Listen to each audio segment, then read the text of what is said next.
Tukianza taarifa hizi, Rais William Ruto amefunga rasmi kongamano la Afrika na mabadiliko ya hali ya hewa, huku akisema kuwa mustakabali wa ulimwengu unapatikana Afrika. Rais amesema kuwa bara la Afrika lina uwezo wa kudumisha bioanuwai. Aidha, ameongeza kusema kuwa Afrika imeonyesha ulimwengu kuwa suluhisho zilizoko Afrika zinaweza kusaidia ulimwengu.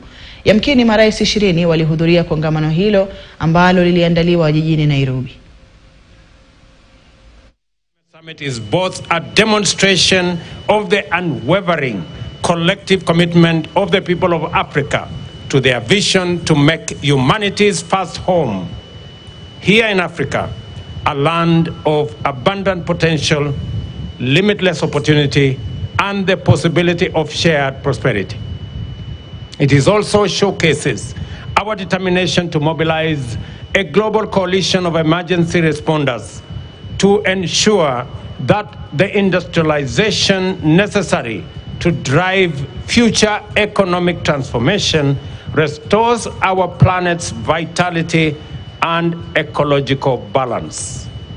At the summit, our shared understanding became clear that Africa is not only the cradle of humanity, it is indeed the future, and that we are the last frontier of untapped potential in the form of hundreds of millions of young men and women who are educated, skilled, motivated, innovative, ready and willing to drive the enterprises and industries that will unlock the possibilities promised by our immense endowments of natural assets, mineral resources, and green energy potential in order to unleash opportunities and prosperity for Africa and the world on an unprecedented scale. At the summit, we also made it clear that we are aware of the unjust configuration of multilateral institutional frameworks that perpetually place African nations on the back foot through costly financing, which plunge our economies into debt trap and deny them resources needed to mitigate and adapt in response to climate change, invest in energy transition, and facilitate industrialization to create jobs and wealth, and to reduce inequality. As a continent, we have developed our common position, which encapsulates our ambition for socio-economic transformation and our climate action agenda. This position is anchored on the potential that Africa holds to decarbonize the global economy and set the stage for green industrialization throughout the world. We demand a fair playing ground for our countries to access the investment needed to unlock the potential and translate it into opportunities. We further demand a just multilateral development finance architecture to liberate our economies from odious debt and onerous barriers to necessary financial resources. We are clear in our minds and hearts that the international community must walk with us in this journey into a future of prosperity and security in an ecologically balanced, thriving planet. We are therefore determined to have difficult conversations, take hard decisions, and make uncomfortable changes to set international consensus on an Afrocentric and globally inclusive path into an African future. On a continent as young as Africa, it is impossible to imagine the future without the youth. Our young men and women in every African country are the primary stakeholders who will define and drive our agenda for green transformation and sustainable opportunities. Our message will not be clear if the voice of the youth is missing. Our efforts to achieve prosperity will not succeed if there are no opportunities for the youth. And our journey will be long and hard and in vain if the youth are not coming with us. Let the declaration of our commitment to act in unison and deliver our aspirations go forth in the firm, clear voice of a united Africa from Nairobi today, and tell the world about Africa's youth potential, opportunity, and its capacity to actualize a world of possibility. We understand that possibility, opportunity, potential, and youth all point to the future. Tukisalia kwenye hilo, ujumbe wa bara Afrika kwa ulimwengu hautokamilika iwapo sauti ya vijana haitokuwepo. Hiyo ndiyo kauli ya mwisho ya Rais William Ruto alipofunga kongamano la Afrika na mabadiliko ya hali ya hewa jijini Nairobi. Mkutano huo ulioanza siku ya Jumatatu na kuwaleta pamoja zaidi ya marais 20 na washiriki 300 ulikamilika leo. Rais Ruto alisisitiza umuhimu wa vijana kutekeleza mapendekezo yaliyotokana na mkutano huo. Alimanzu alipata fursa ya kuzungumza na kijana mmoja anayeangazia mabadiliko ya tabia nchi na kutaka kufahamu iwapo vijana wanaofahamu kuhusu mabadiliko ya hali ya hewa na athari zake nchini na ulimwenguni kwa jumla. Mapendekezo ambayo yameweza kutolewa na mashirika mbalimbali ambayo yanaangazia sana masuala haya ya mabadiliko ya tabia nchi, na vile vile wana miradi ambayo inaendelea kwa jamii mbalimbali. Hivi sasa na kijana mmoja ambaye anajiita the Global Climate Champion. Ameshiriki katika mikutano kadha wa kadha ambayo inaangazia masuala ya mabadiliko ya tabia nchi. Ana mawazo ambayo bila shaka angependa kuelezea baadhi ya Wakenya. Kwanza, yeye ni kijana. Pili, pia ni mfanyikazi katika shirika moja linalojulikana kama VSO. Almasi, habari ya leo? Nzuri sana, sijui nawe? Salama sana, tunashukuru sana. Ukiwa Global Climate Champion, kazi yako ni nini kama kijana? Naam.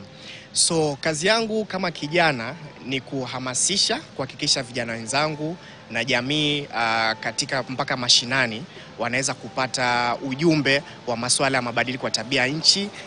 Kadri mambo yanavyoendelea kibadilika, mbinu za kiteknolojia na mbinu ambazo zinaweza tumika kukabiliana na hali hizi za mabadiliko ya tabia nchi. Unadhani kijana anaelewa kwamba kuna athari za mabadiliko ya tabia nchi? Na bado vijana hawajaelewa ya kutosha, na bado pia vijana hawajaweza kuweka ile juhudi ya kutosha kujihusisha na masuala haya.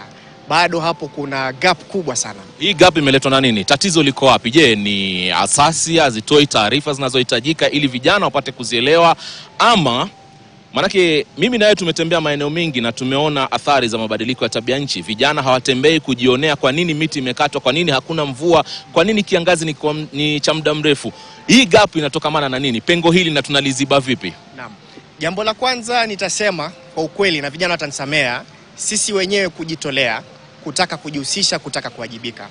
Jambo la pili pia sisi kuhusishwa na stakeholders tofauti ambao nashukuru Kenya, naona rais wetu aliweza kubadilisha ile sheria katika ile Climate Change Council, akaweza kuweka youth representative. Kwa hivyo tuko katika mkondo mwema na tunaweza fanya mema zaidi. Sasa uwakilishi wa kijana pale umepewa fursa ya kupaza hisia. Ni kitu gani kinachohitajika kufanya na wewe kuhakikisha kwamba mawazo na maoni ya vijana yanafikishwa kule ambako wanavyotakana? Kwa mfano umetaja hili baraza ambalo linakusanya mawazo kama haya. Naam. Jambo la kwanza kuhakikisha kuwa tunajielimisha. Kuna njia tofauti za kupata hii elimu. Kuna wataalamu, kuna resources tofauti hata online. Ni kuchukua ile jukumu, kujihusisha, kuweza kujielewesha, ndio utaweza kuwa na ile sauti. Utaweza kuelewa wajibu wako katika swala hili ni gani, na ili uweze kupatiana mchango wako. Naam. Sasa wewe kama kijana hivi sasa uko na shirika laitwa VSO. Naam. Kazi yako ni nini pale? Naam. So kazi yangu katika shirika VSO kama youth champion ni kuhakikisha kuwa ile miradi ambayo inafanyika lazima kuna sauti na kuna matamanio na matakwa ya vijana kuwa yanatekelezwa. Unajua sana huwa unapata miradi mingine inafanywa bila kuwahusisha vijana.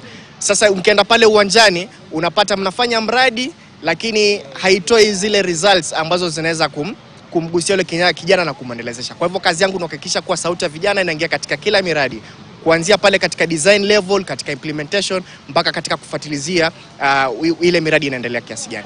Tuje kwenye hizi athari. Mkutano huu umezungumzia mambo mengi ikiwemo athari ambazo ziko wazi ambao kugusia sana lakini inafahamika. Cha msingi ni kwamba baadhi ya washikadau hapa, nikizungumzia wafadhili wakuu, wamekuwa wakitoa ahadi tu bila kuhakikisha kwamba zinatimizwa. Ahadi nyingi zimetolewa, ni ahadi za fedha. Serikali hii imesema hii, shirika hili limesema hii miaka ya nyuma, mpaka saa hizi ni kama haijatekelezwa. Wasia wako ni upi katika kuhakikisha kwamba miradi inafanyika kwa vijana, na kupitia miradi hiyo ni ufadhili kwanza upatikane? Naam. Jambo la kwanza, tuache kutegemea kwa sana. Tunafaa kuchukua desturi ya kutumia kile kidogo tulichonacho kuweza kutatua matatizo yetu. Unajua pia katika kungoja rasilimali ziletwe na hatutumii zile zetu kidogo tulizonazo, pia inachukua muda na inatupatia changamoto katika kutekeleza zile commitments ambazo tumetengeneza. Na pia kuhusisha jamii katika mashinani. Jamii ambao wengine labda hata hawajasoma, lakini pia wanachangia pakubwa, wanaweza changia pakubwa katika ile elimu, tunasema elimu ya kitamaduni, kuweza kuchanganya na elimu ya kisayansi, kuweza kukabiliana na masuala ya mabadiliko ya tabia nchi. Kwa hivyo haya ni mambo muhimu sana faa kuzingatiwa, ndio tuendelee sasa kusukuma ile 100 billion ambayo ilikuwa katika pale Copenhagen. Watu walipromise kuwa tutakuwa tunaweka kwa climate fund, ndio tunaendelea kusukuma. Unajua, jisaidie kwanza ndio uweze kusaidia. Utakuwa na ile sauti, mtu atakuheshimu, anaona kile kidogo umeweza kufanya, na anaweza pia kuongezea kwa kile ambacho umeweza kufanya. Mwisho kabisa, wewe mwenyewe binafsi umekumbana na tatizo gani ambalo limechangiwa na athari hizi za mabadiliko ya tabia nchi? Naam. Mimi binafsi naishi katika kaunti ya Kilifi. Na kaunti ya Kilifi ni asilimia kubwa ni asali, yani ni kule kuna ukame mkubwa, ambao ukame umetatiza food supply, chakula kimeweza kupungua kwa idadi, kumeweza kuwa na umaskini. Unapata wale watu ambao wanaishi katika zile sehemu za mashinani wanahama kwa wingi kuja mjini pia bado rasilimali hazitoshi. Kwa hivyo unapata yani kuwa na umaskini mpaka pale mjini. Na pia unajua idadi ya watu kiongezeka mjini, mambo kama takataka, jinsi ambazo tunaweza zimanage, yani sisi katika human consumption tunaendelea tukiharibu na hatutumii sustainable consumption katika mambo kama haya. Kwa hivyo tumekuwa tukichangia kwa wingi sana kama binadamu. Naam. Umetaja mambo ya jamii, na siwezi kuacha bila kuuliza, je, jamii inahusisha katika kurekebisha hali ambayo imeharibiwa na mabadiliko ya tabia nchi? Tumekuwa tukijitahidi kuhusisha jamii kupitia serikali ya county. Kwa mfano, kama katika kaunti yetu tuko na sheria ambayo ni ya Climate Change Act, ambayo imewekeza kuna kamati kule katika wadi ambazo zinaitwa Climate Change Planning Committee. Mimi kwanza ni member katika hiyo committee, na jukumu letu moja ni kufanya mikutano na wanajamii kupitia channel tofauti tofauti, kutumia kama wazee wa vijiji, wazee wa nyumba 10, wazee wa kidini, viongozi wa vijana, ili kuweza kuelewa ni vipi tunaweza shirikiana kwa pamoja kufanya jambo hili. Ingawa rasilimali ni kidogo, kufanya mikutano kama hii, public participation is very expensive, lakini ni jambo ambalo tunafaa kuwa intentional, tujitolee tuweze kufanya. Kwa taifa la Kenya, tumeshinda nini kuandaa mkutano kama huu kwa mara ya kwanza, ambao ni mkutano mkubwa sana? Kwanza ni fahari, najihisi ni fahari kubwa Kenya kuweza kuandaa mkutano kama huu. Na unajua mkutano kama huu ni fursa kubwa ya nchi tofauti kuja kujiasasi katika zile commitment tumekuwa tukiweka, tumefikia wapi. Nchi tofauti tofauti zimekuja hapa, wataalamu tofauti tofauti wamekuja hapa, tumeweza kubadilishana mawazo. Kuna jambo ambalo tunaweza kuwa tunalemewa hapa Kenya, lakini nchi fulani wanalifanya kwa urahisi sana. Tunaweza pia hiyo knowledge exchange, jambo muhimu sana, na ni matumaini yangu kuwa tutachukulia maanani yale ambayo tunajifunza kutokana na warsha kama hii, na pia kutekeleza yale mambo ambayo tunaahidi. Naam. Almas Mohamed, tunakutakia kila laheri. Leo ni siku ya mwisho, lakini tuna imani kwamba mapendekezo yatakayotokea hapa basi mtaleta kwa chini kabisa ili jamii iweze kufaidika nayo. Sio kila kitu hapa Nairobi ama miji mikuu ambayo imestawi. Mtazamaji, basi ni Almas Mohamed, huyu mmoja wa vijana ambao wamehusika sana katika masuala haya ya mabadiliko ya tabia nchi. Ile dhana kwamba kijana hajui kwaendelea nini, kidogo anajaribu kuifuta, kwa sababu ameshuhudia baadhi ya athari ambazo zimeharibu maeneo hayo, maeneo ambayo bila shaka awali yalikuwa yanategemewa vyema kwa masuala labda ya kilimo na kadhalika, ambayo na rasilimali zake, lakini hivi sasa kutokamana na athari hizo yameendelea kuharibika. Lakini kuna mchango ambao wanajaribu kufanya kuhakikisha kwamba wanarudisha hali ya kawaida. Na pia yeye mwenyewe anasema kwamba vijana, amkeni, haya mabadiliko ya tabia nchi ni ya kweli yapo na athari zake zipo. Na kurudisha studio kutoka hapa jengo la KICC jijini Nairobi. Sadakta, asante mwenzangu Ali Manzo kwa taarifa hiyo. Na mtazamaji, sasa tuzamia hili ambapo katibu mkuu wa zamani wa Umoja wa Mataifa Ban Ki-moon vile ametoa wito kwa vijana wa Afrika ama wa Kiafrika kutoa changamoto kwa viongozi wao kulipa uzito swala la kukabiliana na hali ya hewa. Aliyasema hayo na vile akitaka vijana kuwa na sauti zao muhimu katika kuhakikisha viongozi wanalifanya bara hili la Afrika kuwa sehemu bora ya kuishi. Ki-moon aliyasema hayo alipokuwa akifungua mazungumzo ya ngazi ya juu kati ya vizazi yenye lengo la kuleta ufumbuzi wa kukabiliana na mabadiliko ya hali ya hewa barani humo. Alisema mustakabali wa bara la Afrika hautokani tu na maamuzi ambayo viongozi huchukua, bali katika kuhakikisha kuwa tunashirikiana nayo. It is Africa's #1 priority for climate action. There is no time to waste. Too much has already been wasted and too much has been talked about. I know that I can count on you to raise your game even higher in this epic journey to making resilience and shared prosperity a reality. Just as I hope you know that you can rely on me and the Global Center on Adaptation to make your voices heard.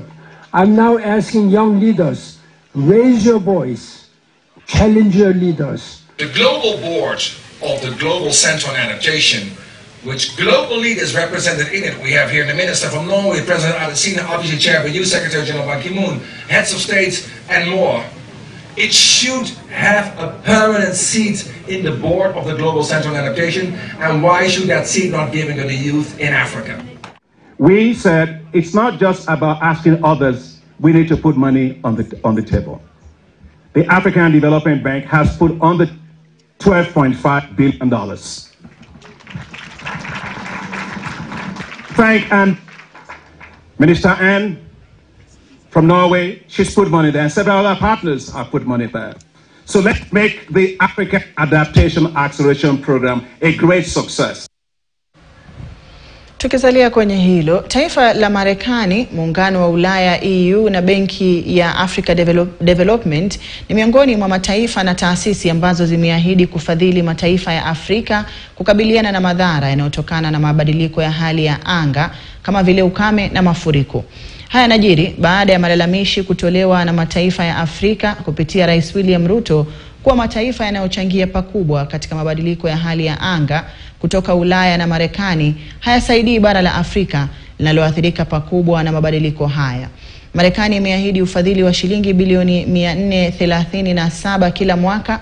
Shirika la EU limeahidi shilingi bilioni 156, huku benki ya ADB ikiahidi kutoa shilingi trilioni 3.6 kwenye miaka miwili ijayo.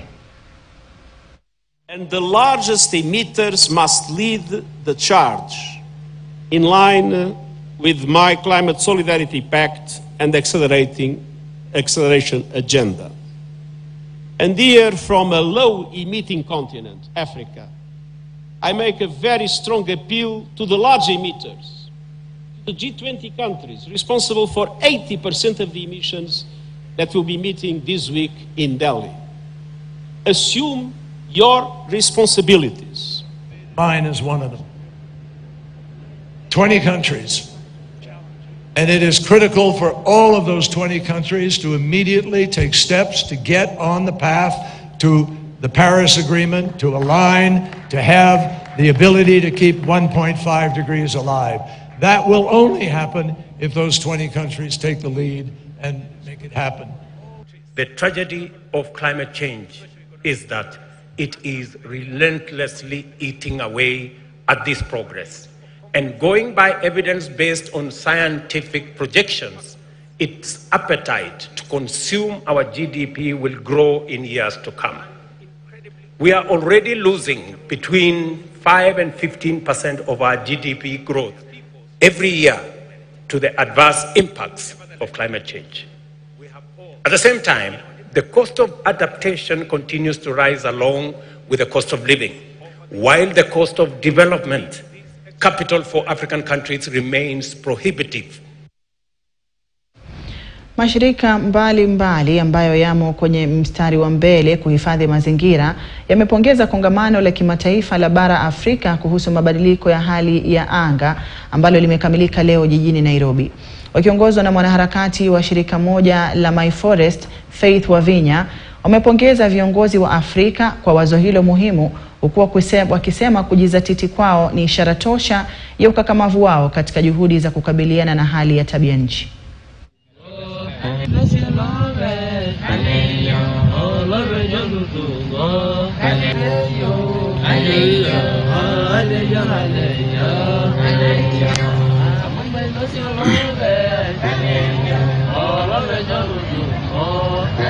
My Forest organization, they've been with us, they have held our hands, they have come, planted trees, gave us very good programs in the schools to ensure that people protect the forest, and especially as the pastoralists, we are very happy to have partners that are here to help us and support us to ensure that our livelihoods are sustained and even in the future. Ninafurahi tele kwa sababu viongozi na sana viongozi wa Afrika Mashariki wamekuja Nairobi ili pamoja wafikirie suluhu ambayo itakayo saidia jamii kama hizi za kina Wamasai na jamii zote za Afrika kwa ujumla.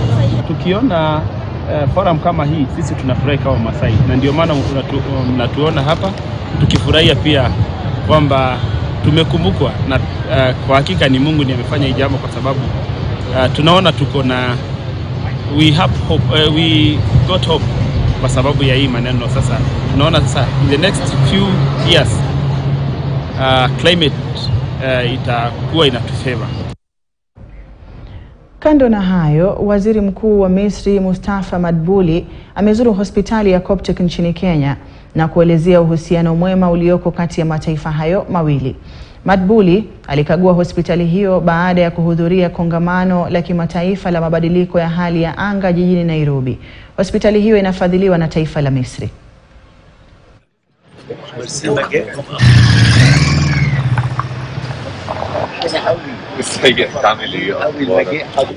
Good to meet you. Yeah, thank you very much. Welcome to Coptic.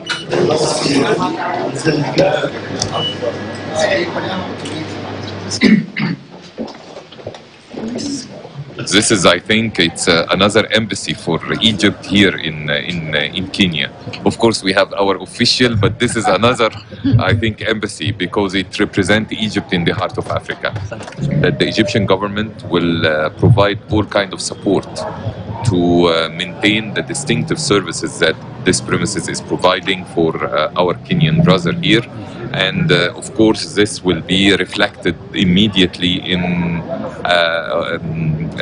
replying to all the demands that they will ask for, especially in, of course, Egyptian medicines or any kind of equipment, and also the doctors, specialists who can come here and provide all kind of support for our brothers here in Kenya. Egypt is a little bit ahead of us when it comes to healthcare, and so there are many areas that we can collaborate, especially in the area of managing cancer.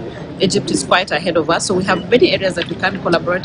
Digitization of healthcare, that's an area of where we can collaborate with them. So the MOU is in the process, we are working on it, and very soon we should be signing an MOU with Egypt on matters. Thank you. This will be nice. It will help us to keep improving our services, to keep serving the Kenya community more better and more better. Thank you. Hali ya hewa duniani yanaendelea kuathiri wakulima kote duniani, kaunti ya Samburu ikiwa ni mojawapo ya kaunti zinazokabiliwa na matatizo ya mabadiliko ya hali ya hewa ambayo yameathiri zaidi wanawake na watoto walio chini ya umri ya miaka 5 na kusababisha utapiamlo ambao umekithiri na bado unaendelea. na kwa uzoefu ili kukabiliana na mabadiliko ya hali ya hewa. Kikundi cha vijana cha Baraka ambacho kimeundwa na wanachama 10 kimeanzisha mfumo wa umwagiliaji maji wa mifuko ya wima ambayo ni nafuu zaidi katika kutumia maji kidogo wanayopata kumwagilia mboga zao za mchicha ambazo wamezifanya kuwa kisima chao kama kisima cha maji. Uzalishaji wa mboga hizo umesaidia kupunguza utapiamlo kwa wanawake na watoto. Tuliform grupu ya watu 10 tukaamua tufanye ukulima hapa hivi. Ukulima yenye tunafanya ni ya spinach, kama mnaona ni spinach tunafanya hapa ndani ya shamba. Na pia tuko na space kidogo kama group. Tulikuwa tunaomba space zaidi sababu katika mboga inasaidia sana. Sasa maneno ya climate change ni kulingana na hiyo ukame.